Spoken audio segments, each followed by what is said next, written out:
Hi everyone, welcome to my channel. If you are new here, my name is Zintle and thank you so much for tuning in. Please do like and subscribe.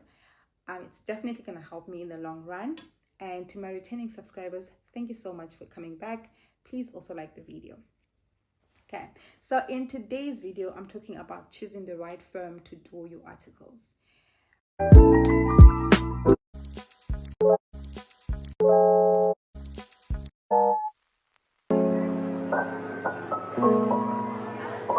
Today's video, I'm going to talk about the things that you should consider, or that I think you should consider before you sign that contract for articles or find the firm to do articles with, so that you don't find yourself hopping around different firms like I did. I never had guidance, guys, at all in terms of what to look for when finding a job in general. So I found myself moving around different firms because I felt like there was always something missing. So yes, I did sign 4 different contracts. The last one, I actually completed my articles with the firm and I was happy there.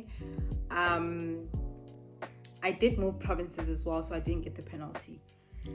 So yeah, so the first thing I would say is important is the work culture of the firm that you're going to be joining. I prioritize my mental health, I prioritize my me time, and I think that was the reason why I kept leaving firms as well. It's because I put myself first, because I feel like if I don't do that, and I'm going to be miserable and I'm not going to perform, so what's the point? So very important to get to understand the work culture of the firm that you are joining. So if you're going for an interview, definitely the people interviewing you, they will sell the firm to you. They will tell you about all the programs that they have. Some of these programs are actually functioning, some of them are just on paper. So I think the best thing to do in that case is to basically speak to people, reach out to people that are working for the firm in the same position as you, and just to get to understand their experience while working for the firm.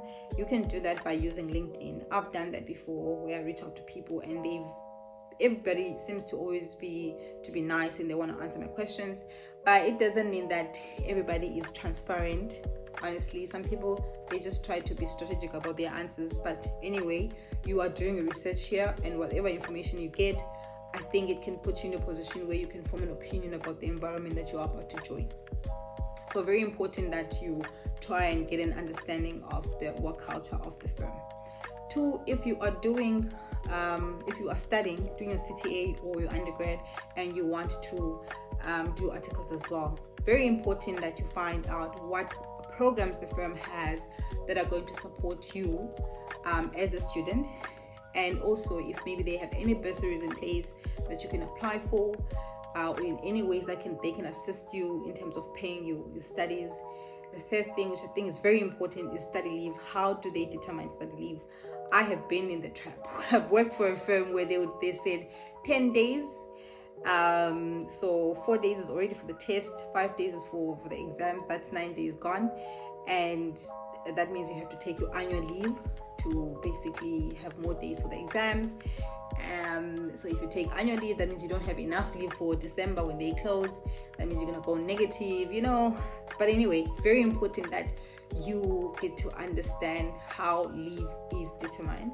The firm that I ended up qualifying with was generous in terms of the leave days. Honestly, I cannot complain. I cannot complain. They were very generous, especially for the exams. Like, I feel like I had enough days to prepare. I had the whole month to prepare for my finals, so that was great. But they also had like a different way of determining the days. There was like a minimum days, and then the other days you had to work for them in terms of passing your test. They also had their own test, in-house tests, passing those tests, and so forth. So important to understand that. And then also over time, because you are a student, I don't think you should be expected to work overtime just like someone who already has ITC. because if that's the case, then you are being set up for failure, because you will definitely not succeed in both.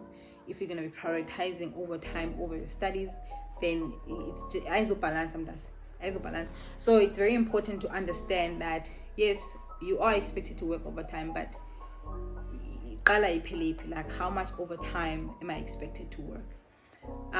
So that information also you can get from people that are working already for the firm when you reach out, to understand, well, did you join the firm while you were studying or not, and then asking all those questions. So yes, that's the third thing. The third thing was the second or third, I'm not sure, but the next thing is salary, guys. Yeah, we know in articles salary tends to not to be a biggest factor, but I think it's important that everybody gets paid or gets compensated for the work that they do. But generally, the smaller the firm, the lower the salary. The larger the firm, the bigger the salary. Also, there's the government firm, right, or institution, or whatever you want to call it. That one pays way more than the audit firms. So yeah, anyway, I think it's important to also look into that, because at the end of the day, you need to be able to pay your rent, get to work, get to enjoy certain things in life. If you are studying, pay your studies, and some people actually support their families with that salary, which is really, really small. So it's very important to, look into that. Okay, if I go to a smaller firm, this is what I'm going to get. Bigger firm, this is what I'm going to get, and so forth. But also bearing in mind that your mental health must be number one. Well, it depends. Some people will say, I'll take money over my mental health. For me, I'll choose my mental health more than money, because I don't know, I just feel like if I'm miserable and I'm getting this money, what's the point? Anyway, I think it's important. So that information you can get. Some firms, they do put it on their adverts, some don't. So it's an information that you can get when you do interviews, or when you reach out to other trainees that are already in the firm. So yeah, that's the fourth thing. And then the next thing is commuting to the clients. Smaller firms, some of them require you to have a car. I've worked for a firm that required me to have a car. Some medium-sized firms, so they don't usually, like medium to large, they don't usually require people to have cars, because carpooling is such a big thing. So it's easy, as long as you are able to get to the office to meet the team and then go to your clients, then it's fine. Though in our days we work remotely most of the time, so I don't know if it's a big issue. Also on that one, disclaimer, the last time I was in auditing in South Africa was 2020, right? And it was the pandemic, so we were not traveling as much. We were not traveling actually. So I haven't been in auditing in South Africa since then, because I moved to the UK, and in UK we do a lot of remote working. We do go to clients here and there, but most of the time we work remotely or in office. So but for you, very important that you find that out. I would say that, so I made the decision to join a small firm and get a car, but it was more of desperate times when I did that. I was happy to have a car in articles, honestly, I'm not gonna lie. Like, it made my life so much easier.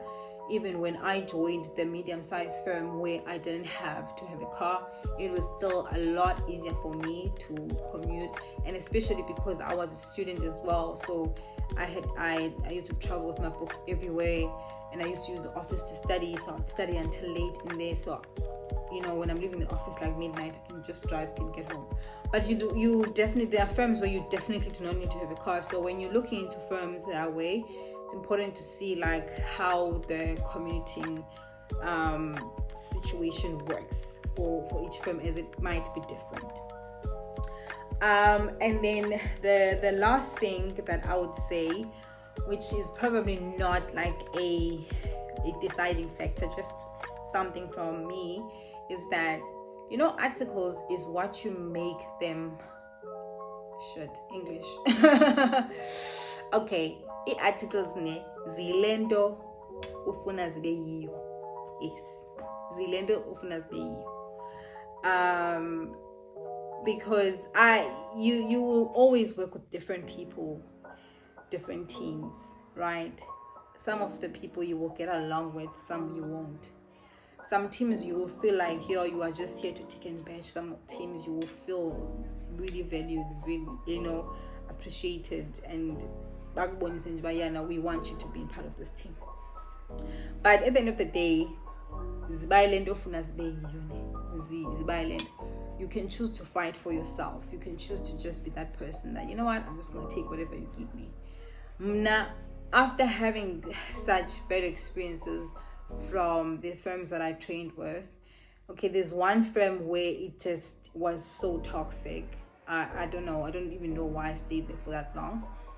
But one thing I learned there was that I needed to stand up for myself and fight for myself to be put on clients that are going to contribute to what I want to gain out of articles, you know, such that when I joined the last firm, I was like, I know what I want. I know what I need to do to get to where I want. And at the end of the day, this is for me and for me only.